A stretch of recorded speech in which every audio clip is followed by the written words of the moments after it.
अस्सलाम वालेकुम, कैसे हैं आप सब। आई होप कि आप सब लोग ठीक ठाक होंगे और अपनी गार्डनिंग को एंजॉय कर रहे होंगे। आज की जो वीडियो है उसके अंदर मैं आप लोगों के साथ शेयर कर रही हूँ कि अगर आपके लेमन प्लांट के ऊपर जो है वो फ्लावरिंग या फ्रूटिंग नहीं हो रही तो कौन सी चीज़ों का आप ख्याल रख के अपने प्लांट को बहुत हेल्दी और फ्रूट से भरा हुआ बना सकते हैं। ये जो प्लांट आपको मैं दिखा रही हूँ ये ज़मीन के अंदर लगा हुआ है और अगर हम ज़मीन में प्लांट लगाते हैं तो कई दफ़ा ये हम समझते हैं कि भाई ज़मीन में लगा दिया है तो ख़ुद ही उसको न्यूट्रिएंट्स मिलते रहेंगे, तो ऐसी बात नहीं है। ज़मीन में लगा हुआ जो प्लांट है उसको भी आप ख़ास केयर के साथ लेके चलें तो तब जाके इसके अंदर जो है वो अच्छे से आप इतनी भरपूर जो है वो फ्रूटिंग ले सकते हैं। सबसे पहले तो ये है कि आप जो प्लांट लेके आते हैं नर्सरी से, आप उस चीज़ का यकीन रखें कि ये जो प्लांट आप लेके आ रहे हैं इस पे या तो पहले से फ्रूटिंग जो है वो हो रही हो या फिर ये है कि जब आप इसको लेके आते हैं तो उसके ऊपर फ्रूट लगा हुआ हो, क्योंकि ये चीज़ जो है वो इंडिकेट करती है कि हाँ भाई ये जो प्लांट है, ये जो वैरायटी है इसके ऊपर जो है वो फ्रूटिंग होगी। कई दफ़ा जो है वो नर्सरी वाले जो प्लांट्स सेल कर देते हैं लेमन प्लांट कह के, वो कई दफ़ा वो होता है कि जो उन्होंने कटिंग से लगाया हुआ होता है और कटिंग से लगाया हुआ जो प्लांट होता है जब तक उसके ऊपर ग्राफ्ट ना हो उस वक्त तक वो अच्छे से फ्रूटिंग जो है वो नहीं करता। या कई दफ़ा सीड से लगे हुए जो प्लांट्स होते हैं वो भी नर्सरी वाले जो न्यू बिगिनर्स होते हैं जिनको अभी इतना ज़्यादा गार्डनिंग का पता नहीं होता उनको जो है वो ये सेल कर देते हैं। तो अभी जो है वो आप सबसे पहले इस चीज़ का ख्याल रखिए कि आप ग्राफ्टेड पौधा लेके आएँ। दूसरा आपने इस चीज़ का ख्याल रखना है कि जब आप उसको लगाते हैं चाहे ज़मीन के अंदर लगाएं या पॉट के अंदर लगाएं। पॉट के अंदर अगर आप लगा रहे हैं तो उसके अंदर बड़े साइज़ का पॉट आप इसको ऑफ़र करें, क्योंकि छोटे साइज़ की जो पॉट्स होते हैं उनके अंदर लेमन प्लांट जो है वो अच्छे से ग्रोथ नहीं करते। और अगर आप ज़मीन के अंदर भी लगा रहे हैं तो ज़मीन को पहले अच्छे से तैयार करें, उसके अंदर गोडी करें, मट्टी को नरम करें। नरम करने के बाद उसके अंदर एक अच्छी अमाउंट में फर्टिलाइज़र ऐड करें। जिस जगह पे आपने प्लांट लगाना है ख़ास तौर पे उस जगह पे अच्छी नरम मट्टी और उसके अंदर जो है वो गोबर की गली सड़ी खाद अगर आप ऐड करते हैं तो वो ज़्यादा ज़बरदस्त जो है वो रिज़ल्ट देती है। उसके अलावा आप ये कर सकते हैं कि जब आप उसको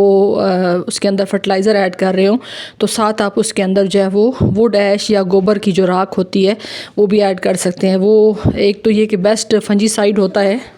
क्योंकि कई दफ़ा ऐसे होता है कि ज़मीन के अंदर भी कुछ इस तरह के कीड़े मकोड़े होते हैं कि जो कि लेमन प्लांट की जड़ों को नुकसान पहुंचाते हैं। तो उससे बचाने के लिए ये बेहतरीन चीज़ है कि आप गोबर की खाद के साथ जो है वो राख का इस्तेमाल करें ताकि आपके जो प्लांट्स हैं उनकी जो रूट्स हैं वो महफूज रहें।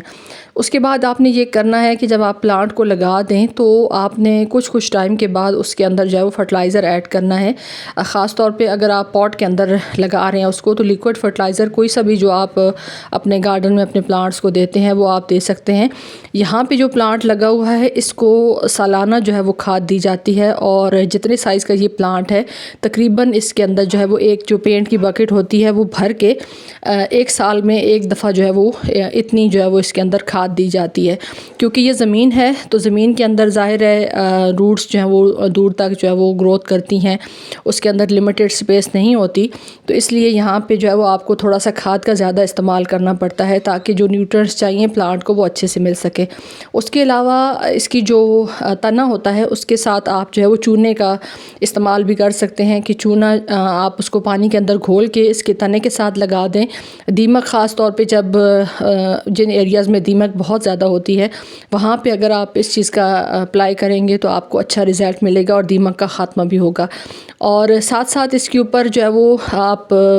ड्राई फॉर्म में चूना जो है वो भी इस्तेमाल कर सकते हैं ताकि अगर ज़मीन के अंदर दीमक की मकदार ज़्यादा है तो तने के साथ भी वो ना लगे, जड़ों के अंदर भी जब आप पानी देंगे ज़ाहिर है तो वो डाइल्यूट होकर चूना जो है वो नीचे ज़मीन में जाएगा, तो ज़मीन के अंदर जितनी भी दीमक मौजूद होगी उसका भी अच्छे से ख़ात्मा हो सकेगा। ये तमाम वो चीज़ें हैं कि जो अगर आप ऑर्गेनिक तरीके से लेमन को ग्रो करना चाहते हैं तो उससे आप इसको इस तरह से ग्रो कर सकते हैं। दूसरा, अगर आप इसकी प्रोपगेशन चाहते हैं, बड़े आपके पास दरख्त मौजूद हैं तो आप बहुत ज़बरदस्त तरीका है कि आप इसको एयर लेयरिंग से, यहाँ पे जिस तरह से मैं आपको तना दिखा रही हूँ, यहाँ से इतने साइज़ का तना जो है वो अगर मौजूद हो आपके प्लांट के अंदर तो आप उसके अंदर जो है वो ग्राफ्टिंग करके अपने प्लांट्स को मज़ीद बढ़ा सकते हैं। अगर आपके पास कोई अच्छी वैरायटी इस तरह की मौजूद है, जैसे ये वाला जो है प्लांट है ये 12 महीने जो है वो फ्रूटिंग करता है, यानी पूरा साल इसके ऊपर फ्रूट जो है वो लगा रहता है। तो इस तरह की वैरायटीज़ को अगर आप अपने गार्डन के अंदर ऐड करते हैं तो पूरा साल ही आपके अपने गार्डन से आपको लेमन मिलते रहेंगे।